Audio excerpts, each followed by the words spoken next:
Yung pong matagal na panahon na ikay mag-a-apply ng iyong permit kahit na ikay si Juan de la Cruz lamang, pahihirapan ka pa. Ang daming dadaanan. Pangkaraniwan na problema sa bansa po natin, the ease of doing business. Bulokrasya. Ben Tulfo Fun Filter. Aala-ala lamang pag sila'y malapit ng eleksyon, nililigawan. Sila po yung nasa sinasabing laylayan ng ating lipunan, urban poor kung tawagin. Mga magsasaka, nagsusumikap, mga vendors, mga mangingisda, mga kung sa tabi, na sila po yung nagsama-sama para mabuhay at kulang po sila sa kanilang mga skills. May pondo ba sa kanila? Napapansin ba sila? Ben Tulfo Fun Filter. Kung wala na ho nakikinig sa inyo, wala hong may pakialam, walang pumapansin, pakiwari nyo tagilid ng inyong laban. Dahil malaking tao, sino man yan, ipabitag nyo na. Huwag na po kayong mag-alinlangan, kami na pong bahala, i-arbor nyo na po sa amin yan. Ala po kaming pakialam, alang-alang po doon sa mga nasa ibaba. Nakikita po natin yung mga hamon dyan. Yung mga nasa ibaba sa mga laylayan ng ating lipunan, sila po yung mga umaasa lamang sa mga ayuda. Walang-wala talaga. Sila po yung salat sa kaalaman, salat sa pangangailangan, na pagsasamantalahan, sektor na madaling lokohin, na alaala lamang pag malapit ng eleksyon, nililigawan. Binubusog na mga ayuda. Wala pong masama dyan. Dahil yung ayuda, para talaga doon sa mga taong dapat tutulungan. Kaya lang, sa atin po, tinitingnan po natin, sino po yung mga vulnerable sector, sino po yung napapabayaan. Kami po nagsasabi sa inyo, bukas po yung aming tanggapan. Mararating po namin kayo, hindi kami namumulitika. Meron na po kayong pagsusumbungan. So ito po yung mga malilit natin mga vendors na kuminsan, tingin natin sila yung mga pakalat-kalat, pero nakakaawa po sila. Nakakaawa na sila, may mga kotong pa sa kanila. May mga handlers sa kanila, bigay pa sila. May mga abusado dyan, pinagsasamantalahan ng kanilang paninda, inutang pa nila sa mga 5-6, sa mga Bombay. Meron dyan mangungutang para kumita kahit pa paano, pantawid gutom. Kunting ayuda ng gobyerno, okay naman po yun.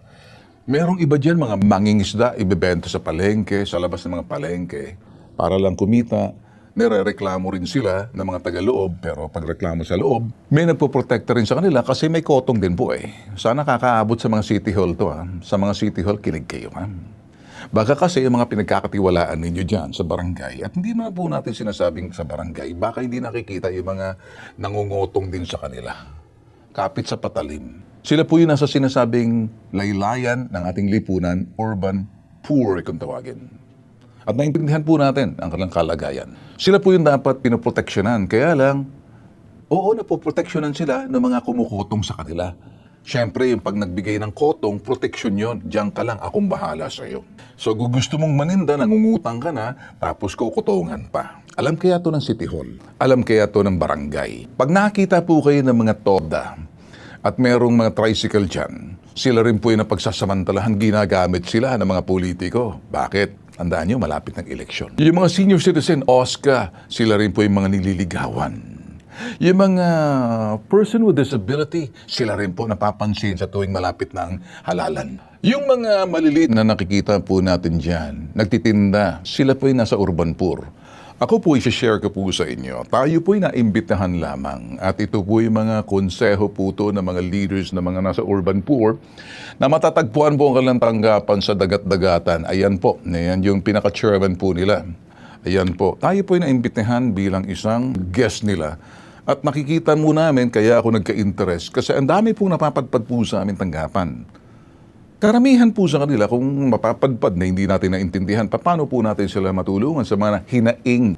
Kinakailangan pag sinasabing National Grievance Desk, pambansang tanggapan ng mga hinaing. Hindi reklamo Iba yung reklamo, sumbong, nambong, gambong. Pati ba naman yung kabit ng kapitbahay, sinusumbong mo, hindi po kami yun. Kirida, hindi po kami yun. Pag kayo po'y may hinaing sa mga sistema na mali, tutuwirin po namin. Hindi po kami sa studio, makikita niyo po kami na nag-iimbestiga, sinusuri, maintindihan, pinupuntahan, pinakikinggan, at kinukuha yung mga datos Ano ba ang nangyayari sa ibaba? Marami po tayo natututunan sa pakikipagtungo, sa pakikipag-usap dito sa malilit na tao na hindi pinapansin. Can we just stop a while para siguro paglaanan ng pansin, tingnan na maigi, tama bang ginagawa ng ating pamahalaan? Pag sinabi kong tama, sa lokal, sa rehiyon, sa nasyonal, nakikita ba sila? O nakikita lang sila pag malapit ng eleksyon? Ito po'y imbitasyon lamang sa amin. I-share lang po namin sa inyo. Gusto niyo po makita? Mabilis lang po ito. Wala pang isang minuto. Panoorin. Kapag medyo wala na pong nakikinig, wala pong nakikialam, medyo tagilid na po ang laban. Magsasaka, urban poor, pinagsasamagkalahan po sila. Kaya kailangan aware po yung kamiyembro ninyo sa anumang lugar, sa anumang syudad, nationwide dapat magsama-sama kayo kasi pag hindi po sila aware, di mo nila alam, sila po yung madaling pagsamantalahan ng mga scam. Karamihan po sa pinagtatanggol ninyo, kulang sa sinasabi skills, rocket skills. Medyo pinatapos, salat sa paalaman, salat sa pangangailangan, pero andyan po. So yung kasalatan ng isang individual sa paalaman o sa kanyang pangangailangan, dapat matugunan kaya na may urban poor. Ang urban poor, mga magsasaka, mangingisda, depende po sa anong rehiyon, sa anong probinsya. May pondo ba sa kanila? Napapansin ba sila? May mga posisyon dyan na binibigyan pagdating sa mga mahihirap. Pero tanong, kayo ba'y nararamdaman sa inyong mga tungkulin or palamuti lang kayo dyan? May urban poor sa bawat rehiyon, sa bawat probinsya, sa bawat syudad. May tanggapan yan sa loob ng City Hall, munisipyo. Kaya nga may urban poor para matugunan ang pangangailangan at makita at masuri. Sila rin po ay nakikinabang pagdating doon sa sinasabing mga ayuda na kinakailangan. Ibahagi sa kanila kasi kailangan po nila yan. Sila rin po yung mga minimum wage earner, tama lang. Kinakapos. Sapat ang kita pero dahil may utang, kinakapos din. So, mahirap po. So, sino po sila? Mga magsasaka, nagsusumikap, mga vendors, mga mangingisda, mga kung sa tabi, na sila po ay nagsama-sama para mabuhay at kulang po sila sa kanilang mga skills. Kulang din po sila sa kaalaman at hindi po natin sila masisisi pero nagsusumikap. Ang pagsisikap po nila ay para mabuhay. Kaya nga po sila dyan. Baka naman sila ginagamit lamang. Kumusta po naman sa mga city hall ninyo? Kumusta po yung mga leaders ninyo dyan? Baka naman palipit-lapit lang sa mayor. Pasip-sip-sip-sip sa mayor. Baka naman ang mayor hindi alam kung anong nangyayari sa ibaba. Lalo-lalo na pag ang mayor ninyo malapit ng last term na. So pag syempre last term na, away-away na kung sino yung gusto. Well, sila po yung napupunta sa aming tanggapan. Sino po nakikinig? Kaya po kami, asahan niyo po. Patuloy po ang aming pagsusurit, pag-iimbestiga at pag-aaral na nilalagay po namin sa database. Kapag pumunta po sa amin, alam na po namin yung gagawin. Hindi po kami yung pambansang sumbungan po kami, pero National Grievance Desk. Pambansang tanggapan ng mga hinaing, ng mga malilit na sektor ng mga tao na napapabayaan dahil masyado ng politika. Noon pa po namin ginagawa to, nakikita niyo naman po sa mga palabas namin, kaya wag niyo po akong sabihin na mumulitika ako. Kung sinasabi ninyo, di po namin trabaho ang politika, trabaho po namin magsuri. At gumawa po ng mga hakbang na kinakailangan para matugunan yung sinasabing problema. Pag hindi po natugunan ang problema at ang problema nandyan, pero pinagsasamantalahan na para sila ang solusyon, para sila ang patron, para sila ang Diyos, politika po yun. Politiko. Ang politika at politiko, larangan po yan. Nasa larangan ng politika, si politiko. Pero ang totoong politiko, kung ikay politiko, maninilbihan ka sa bayan, public service po yan. Magkaiba. Magkaiba po yung paninilbihan sa namumulitika.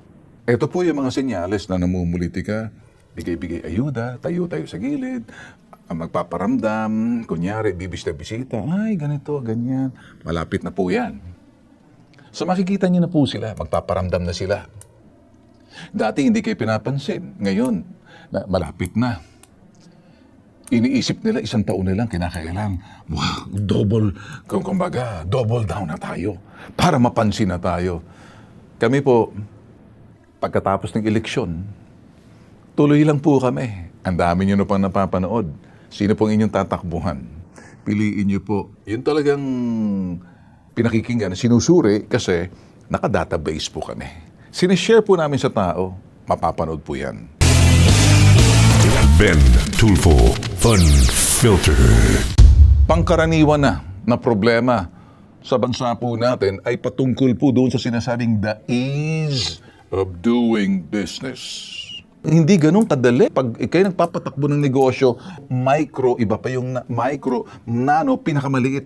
Ano po yung pinakaproblema? Ito'y labis po, yung sinasabing bureaucracia. Ano po yung bureaucracia? Bulokrasya.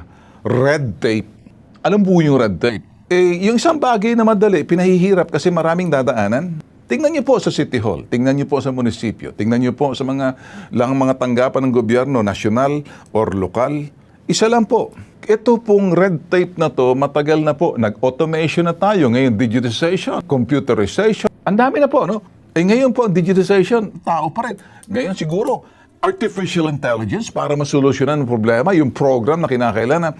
Hindi na po yung, kumbaga, paiba-iba na kung minsan di mo na malalaman, inconsistent na mga patakaran regulation sa mga lokal na pamahalaan na narareklamo ng nasyonal na yan po'y nararanasan ng malalaking mga establishmentong pangnegosyo. Yung pong matagal na panahon na ikay mag-a-apply ng iyong permit kahit na ikay si Juan de la Cruz lamang, pahihirapan ka pa. Ang daming dadaanan. Yung matagal na pag-aantay at paulit-ulit na mga sinasabing paperworks dahil kuminsan di magkapareho yung sinasabing pamantayang ginagamit ng nasyonal doon sa lokal at ang lokal kuminsan hindi tumutugon, hindi tumutugma doon sa sinasabing nasyonal. Ano bang pangkahalatan problema? So ito po yung business environment po natin. Sa nasyonal, may sinasabing data silos. Ano pong ibig sabihin ng data silos? Ito po yung national local agencies na hindi po sila nag-info sharing na dapat malaman ng national sa local, hindi na po nagkakatugma, kaya napipilitan po yung nag-a-apply po ng negosyo na paulit-ulit na pareho naman yung dokumento. Ito pang national, ito pang local.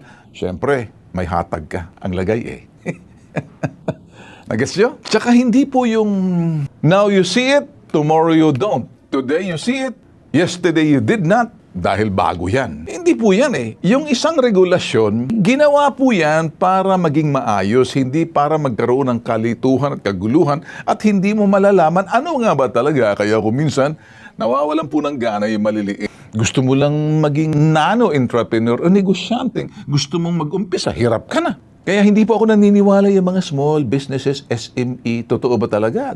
Naalagaan nyo ba mga miyembro ninyo o puro lang kay daldal? Kami, MSME. Kabisado po namin Kayo nga mismo lumalapit sa amin para sugpuin ang kakurakutan. Ako po'y magbubusina, kakurakutan. Hindi ko naman nila lahat sa BIR. Matitigas din ulo ninyo. Kami naman nagsasabi, hindi kami nag-akusa. Kung anong sinabi sa amin, sasabihin namin sa inyo. Totoo man o hindi, baka dapat nakakaabot sa inyo. Wala pong problema doon sa Department of Finance ang nakaupo po dyan si Frederick Go. At magaling po siya. Kaya lang kung minsan itong mga BIR natin, mga bossing, kayo mga bossing, kilala naman namin kayo, medyo tapyas-tapyasan yung inyong pagiging sakin. Na kung minsan pinagsasamantalahan nyo, lalo-lalo na paggamit ninyo ng sinasabing letter of authority. Ano yung letter of authority? Napapasukin kayo para sasabihin ninyo, susuriin namin yung negosyo ninyo. Ano bang pagsusuri? Bakit? Open your books. Para naman sa ganun, open your books. Hindi na namin bubuksan yan kapag ikay may hatag. Eto na. Kinakailangan siguro tayong isang presidente na talagang siseryosohin. Lahat ng mga kurakot may kalalagyan kayo. Tsaka yung sinasabi natin, matagal na po ito, digitization. Byword na po, narinig na po natin sa bibig ng Pangulo. Narinig po natin kahit saan. Slow digitization. Digitization? Anong klaseng digitization? Kilos-suso. Pag sinabing digitization, mabilis yan. Kaya nga, the ease of doing business, Republic Act 11032. 11032. Ito po'y mandato na mabilis ang pagpoproseso sa mga probinsya, sa mga LGU, na hindi na po dapat umaasa na yung face-to-face transaction. Habang nag-face-to-face transaction, nagme-make-up si Beautiful. Habang nag-face-to-face transaction, nakapila sila. Nagpupusay, wala pang lalaunan. Diyan muna sila. 12:50 pa. Sandali, magme-makeup muna. Sandali, tatay. Pupunta muna ako. EBS muna ako. So paglabas nila, 1:30 na. Yung mga tao nag-aantay pa. Kasi, parang feeling nila, ipapakita mo yung pangit na mga mukha ninyo dyan. Mabuti sana kung okay kayo. So, doon po yung face-to-face transaction. Kung maaari na po, faceless, because it's digital, iisa lang pong paputunguhan mo, and then 72 hours, in 72 hours, sa loob ng 3 araw, tapos na yung proseso. Kung mayor ka, kung gobernador ka, kung ikaw nasa mga departamento, pangkalahatan, sino yung kilos suso at sino yung nagiging balakid na dapat yang balakid? May sistema in AI, artificial intelligence, sino yung mga kilos suso na parang binabagalan para makahingi, para makakotong? Kayong mga nasa City Hall, wala akong sinasabi ha, I live in Quezon City, pero this applies to all or none at all. The law applies to all. At hindi ko sinasabi, isa lang ang sinasabing pattern yan. Uulitin ko, kayong mga nasa City Hall, sa mga kapitolyo, kayong mga gobernador, kayong mga alkalde, kayong mga senador na wala namang kayong pakinabang, kundi kayo nag-aaway-away. Karamihan sa inyo, mga bobo at iba sa inyo, maraming matatalino. Pero yung iba, bobo dahil hindi ginagamit yung talino o talagang sukdulang kabobohan. Nilalagyan ko ka ng kunting katalinuhan. O nakikinig ba kayo? Para mahiyaya na kayo. Para naman kumilos na kayo. Kasi hinalal kayo para magsagawa ng batas, kayo ngayon naghahanapan ng baho ninyo eh. Sa halip na magsama-sama, hinahati ninyo sa inyong mga kaepalan. Pareho kayo. Wala akong ililigtas sa inyo. Kung kayo nakikinig sa akin, sino ba naman akong para magsalita sa inyo? Karapatan ko dahil nasa 4th estate ako, advocate ako. Salamat sa Diyos, hindi ako napabilang kasi kung hindi, yari kayo eh. O ngayon, inuulit ko, bilis-bilisan nyo na yung impeachment, nakakaumay. Para magkaayos, para yung mga tao tuloy nakatutok sa inyo. Kasi iba sa inyo nagpapa-epal na akala ninyo madidiscover kayo sa pinagagawa niyo. Sino naman ang titingin doon sa ibaba na kinukutongan, tricycle driver, vendor, may racket, pagdating sa munisipyo, hindi nyo na alam, lalo-lalo na kapag wala na kayo, malapit-lapit na kayo mawala sa inyong tungkulin, at may mga dumidikit-dikit na gusto sila yung ipagpapatuloy na sinasabing continuity, sabagay maganda yan. The question, nagsasabi na po kami, ako po'y isang botante rin ha. Ako po'y isang residente rin ng syudad. Hindi lang sa Quezon City, bagkus sa lahat. Iisa lang aking sasabihin. Ayusin nyo na. Nakatingin na kami. Kasi lalo-lalo na yung mga last termer dyan. Baka nagpapabaya na kayo. Yung mga tao ninyo nangungutong na. Kumusta ang City Hall ninyo? Kumusta ba yung mga last termer ng mga mayors dyan? Baka mga tao ninyo, mayor, baka medyo napapabayaan sa ibaba. At nasasagap na namin dito. Pip-pip! Bumubusina na po kami. Magising na kayo mga putok sa buho kayo. This is Bitag Live. Ben Tulfo Fun Filter.